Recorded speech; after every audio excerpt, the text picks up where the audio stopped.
Salut, je m'appelle Farah, j'ai 38 ans, je suis cofondatrice du Parpaing qui flotte, que vous connaissez peut-être certainement tous. Voilà. De Bambino, petit resto italien dans le quartier, de Gigi Bouillon et de Kamasutra, et de Veracruz aussi, un petit bar à cocktail à côté de Gigi, sur le projet. Ça, c'est mon associé qui n'est pas là ce soir. Un de nos associés qui sont les trois, qui n'est pas là ce soir, mais qui est là. Mais bon, ça, c'est un peu les aléas de la restauration, et c'est un peu, je pense, ce dont je vais vous parler ce soir. Je ne sais pas s'il y a beaucoup de restaurateurs en devenir dans la salle. Voilà, il y en a un peu. En tout cas, je vais un peu vous raconter comment ça s'est passé. Déjà, ce que je voudrais dire à tous, c'est ne le faites pas tout seul. Ça, c'est vraiment un truc. Mais nous, on a un peu démarré, on faisait de la menuiserie, de la déco. Moi, j'ai fait les beaux-arts et du design d'espace en Angleterre. J'ai fait de la restauration pour mes études, principalement. Mais sur une espèce de petite blague, on s'est dit un jour qu'on allait ouvrir un bar, et puis on l'a finalement fait. Et un beau jour de 2016, on a trouvé un petit local qui ressemblait vraiment à rien, entre la rue Boudard et la rue Briffaut dans le 5e arrondissement, qui à l'époque ne valait rien. Et de là, on a un peu bossé, hein, mais avec pas beaucoup d'argent, avec juste l'envie de bien boire et de bien manger dans cette ville qui, à l'époque, en 2016, sortait de capitale de la culture. On n'avait pas vraiment le choix entre aller au PMU ou aller au resto. Voilà, il n'y avait pas vraiment d'alternative à ça. Et moi, qui venais de 8 ans de Londres et Paris, on avait quand même un peu moi, j'avais vraiment envie de retrouver pas le peuple de quartier, mais vraiment, on va bien boire, on va bien manger, sans devoir aller au Courju ou sur le port. Ceux qui sont là depuis longtemps savent un peu de quoi je parle. Maintenant, il y a beaucoup plus d'offres, et heureusement, et merci, parce que la scène marseillaise bouge beaucoup. Et donc, on a décidé de faire ce lieu de vie qui ouvert de 8h à minuit, avec petites assiettes, brasserie le midi, café le matin, assiette à partager le soir, un lieu où tu peux venir avec ton ordi la journée, tu peux boire un pastis, tu peux manger, tu peux ne pas manger, tu peux un peu faire ce que tu veux. Et ça, vraiment, c'est, je pense, ce qui manquait à l'époque à Marseille. Donc on a commencé comme ça, et puis effet boule de neige, ça a un peu cartonné très vite. Et on s'est pris un peu au jeu, on a fermé notre menuiserie, on a fermé notre boîte de déco, et puis l'opportunité de Bambino qui est arrivée, donc on l'a aussi fait, il y avait un four à pizza. Donc on s'est dit, ok, on y va.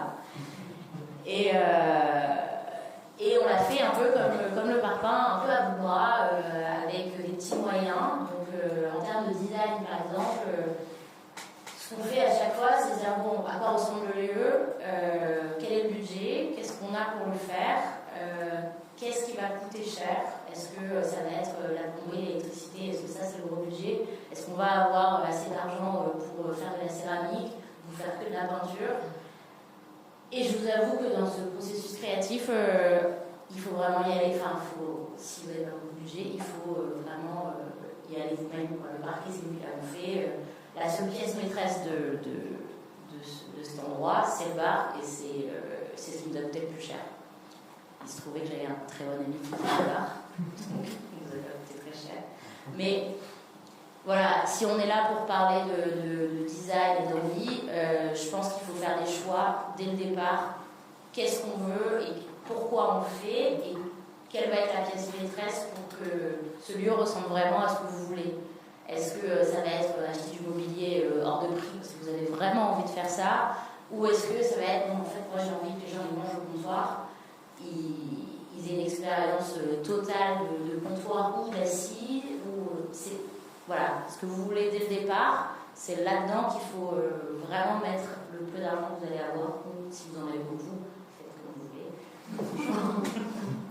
Je ne suis pas sûre que ce soit le cas de ce talk ce soir. Voilà.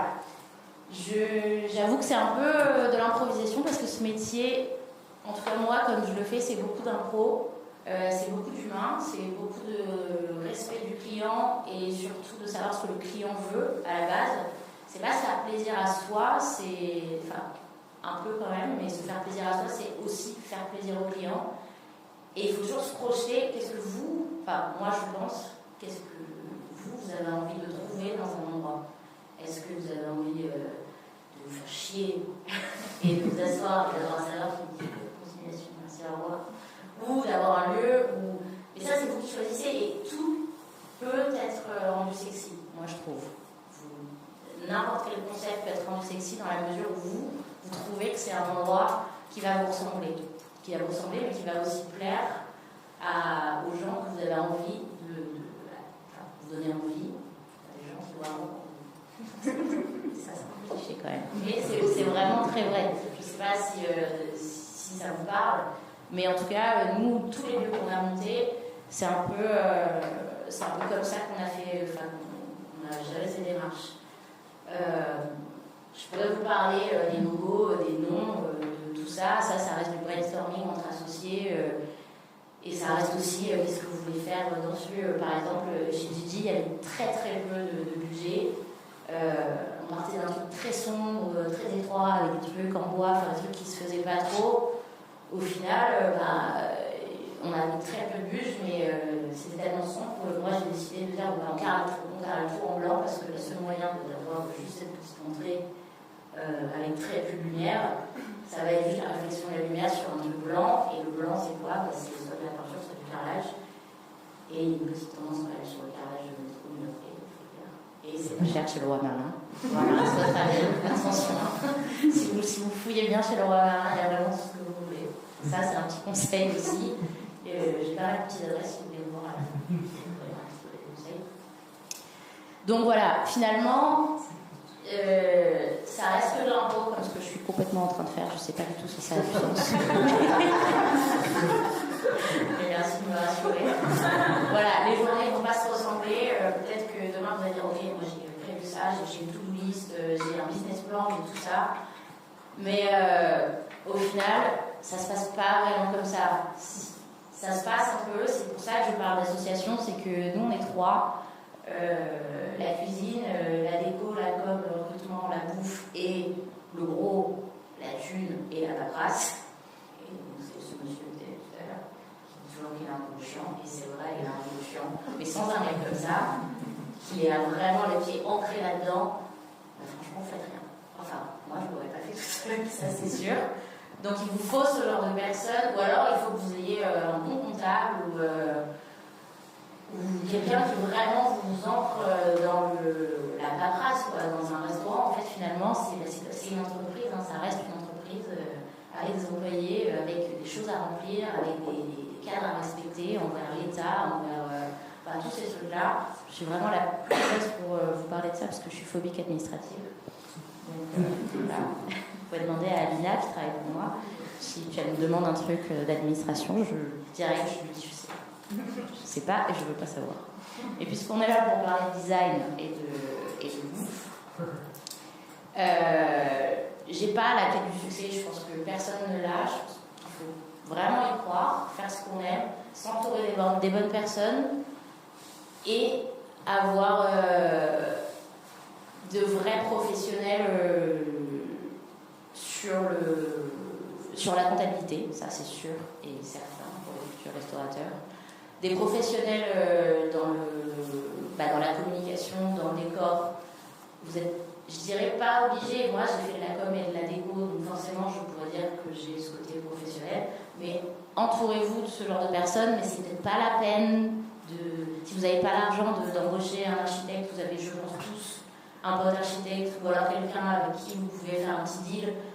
Voilà, aujourd'hui j'ai pas forcément l'argent, mais demain je l'aurai, ou est-ce que pendant un an je vais pas venir bouffer au resto gratuit. Je pense qu'il y a plein de deals à trouver, il y a beaucoup de designers ici qui, je pense, peut-être galèrent un peu, mais je suis certaine qui vont vous aider et qui seront là pour vous. Mais entourez-vous, en tout cas, de bonnes personnes sur les bons créneaux, parce que c'est un peu vraiment la clé. Faut pas se perdre. Voilà, moi je dirais que c'est ça. Faut un peu être ancré, et ça c'est ce que je fais beaucoup. Voilà. Le dernier en date, je vais vous présenter, c'est Kamasutra, donc comment transformer une boucherie en une table d'hôte. Avec un budget restreint, mais là c'est pareil, comment on va de là à là avec très très peu d'argent, on se dit qu'il faut tout mettre dans le carrelage. Voilà. Avec un carreleur qui prend un salaire de chirurgien esthétique. Et un très bon menuisier. Donc malheureusement on n'a plus d'atelier de menuiserie, donc c'est pas nous qui avons fait la table, mais on l'a dessinée. Et là c'est pareil, c'est où est-ce qu'on achète les luminaires, comment on fait, comment on dépense très peu d'argent, comment on crée ce concept. Là le concept il est venu parce que le lieu fait quand même 35 mètres carrés, donc on ne pouvait pas non plus faire un deuxième parpaing qui flotte. À la base on a acheté le fonds de commerce en se disant c'est en face, au pire on fera une cave. Mais au final aujourd'hui c'est un peu ce qui nous fait le plus plaisir, parce que nous on fait du populaire. On le sait, vous le savez tous, on fait du populaire, on fait du très bon, on fait du frais, je pense. On essaie en tout cas d'avoir des standards partout, que à chaque fois que vous venez manger au Parpaing, à Bambino ou à Gigi, ce que vous avez dans l'assiette, c'est exactement la même chose que ce que vous avez mangé le mois dernier ou l'année dernière, parce qu'on essaie d'avoir vraiment des standards qui tiennent la route et d'avoir la petite salive quand on dit voilà, j'ai envie de manger des pâtes à l'encre de sèche. Et que ces pâtes-là, ce soient les mêmes en septembre 2020 et en septembre 2021, même si je crois qu'on était fermés en septembre 2020. Enfin ça restera peut-être une autre conférence de IO Design, le Covid avant, après. Mais voilà, je suis prête à répondre à plein de questions après sur la table ronde. Je ne sais pas vraiment si ce que j'ai dit là, ça va vous aider. En tout cas, je vais passer le micro à Hugo, que j'ai rencontré du coup, qui est là, qui se cache. Je vais boire une petite gorgée. Mais Hugo, qui du coup va vous parler du digital et de l'aide aux restaurateurs avec l'appli ZenChef, mais pas que, je pense. Nous, on travaille ensemble depuis... donc on ne le savait pas, enfin je ne savais pas qu'il était là ce soir, mais on travaille ensemble sur Kamasutra depuis... 3 mois à peu près sur la prise de résa, parce que sur les autres restos, le Parpaing, on est encore avec cet énorme cahier de réservation métro, parce que les résas changent tellement souvent que c'est impossible de le faire en digital. J'y ai réfléchi et franchement je pense que c'est pas possible, et franchement pour la directrice du Parpaing, qui n'est pas là ce soir parce qu'elle travaille, je pense que je peux pas lui faire ça. Mais sur Kamasutra, c'est une table de 12 couverts et juste en DM sur Insta, c'est impossible, il n'y a pas de téléphone. Donc il faut des gens comme Hugo pour avoir des outils avec, sur une table de 12 couverts, il faut une empreinte bancaire, il faut que les gens soient sûrs de venir, parce que le menu est quand même assez onéreux, selon les chefs, mais on est quand même sur une 50aine d'euros. Donc c'est impossible de dire à 15h, en fait, je vais pas venir. Quand t'es 6 et que t'as que 12 couverts, ça c'est un peu pas possible, en tout cas pas dans ce lieu-là. Donc voilà, Hugo est là pour ça, pour vous présenter comment nous, restaurateurs un peu à l'arrache mais passionnés, on a besoin d'eux quand même.